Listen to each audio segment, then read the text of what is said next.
শিলিগুড়ি উত্তরবঙ্গ প্রদেশ কার্যালয়ে সাংবাদিক সম্মেলন করেছে এবিভিপি।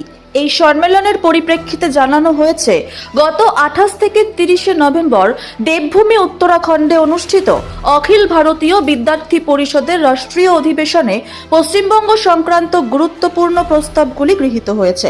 বিশেষত রাজ্যের এসআইআর সহ শিক্ষা ব্যবস্থার সমস্যার পাশাপাশি বাংলাদেশি অনুপ্রবেশের বিষয়টি আলোচিত হয়েছে।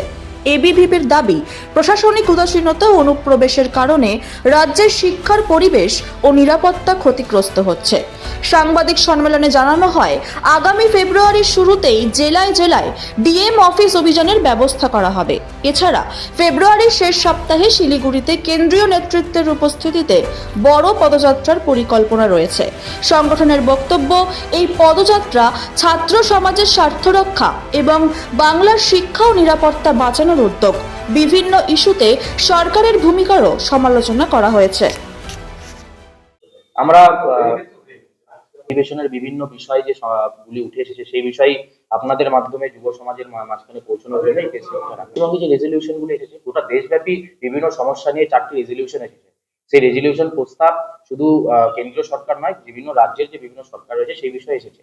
জ্বলন্ত ইস্যু এসআইআর রয়েছে, অনুপ্রবেশ হয়েছে। আমি তো বললাম একযোগে বিদ্যার্থী পরিষদ 1980 দশক থেকে আন্দোলন করে আসে, সেই বিষয়ে আরো চুলচেরা বিশ্লেষণ হয়েছে, বিভিন্ন প্রস্তাব সরকারের কাছেও রাখা হয়েছে, বিভিন্ন কর্মসূচি নেওয়া হয়েছে। এই বিষয়ে একযোগে আন্দোলন চলবে, সুরাহা হচ্ছে। উত্তরাখণ্ডে রাষ্ট্রীয় অধিবেশনে এই বিষয়গুলি এসেছে।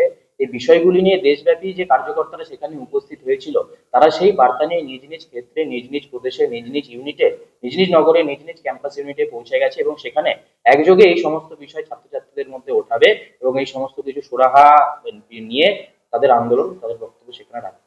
ফেব্রুয়ারি মাসের শুরুর দিকে জেলায় জেলায় ডিএম অফিস অভিযান হবে এবং ফেব্রুয়ারি মাসের শেষে শিলিগুড়ির রাজপথে একটি বিশাল ছাত্রীদের নিয়ে পদযাত্রা এবং ছাত্র সমাবেশ অখিল ভারতীয় বিদ্যার্থী পরিষদ উত্তরবঙ্গ প্রদেশ করবে।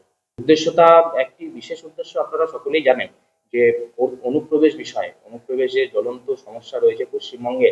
এর সাথে সাথে রাজ্য সরকারের এই বিষয়ে যে উদাসীনতা, এই যে আমি এবিটিএ জঙ্গি যেটি মুর্শিদাবাদ থেকে আসাম এসটিএফ ধরে নিয়ে গেছিল, যার নাম মোহাম্মদ সাদ রাডি ছিল, তার কাছে 2টি ভোটার কার্ড ছিল এবং সেই ভোটার কার্ড বানিয়ে দিয়েছিল তার পিসির বৌমা, যে তৃণমূলের প্রধান। তো শাসক দলের যে উদাসীনতা এবং বাংলাদেশি অনুপ্রবেশকারীদের প্রতি যে অগাধ ভালোবাসা পশ্চিমবঙ্গের শাসক দলে, তো সেই বিষয়ে অখিল ভারতীয় বিদ্যার্থী পরিষদের পদযাত্রা আন্দোলন চলবে।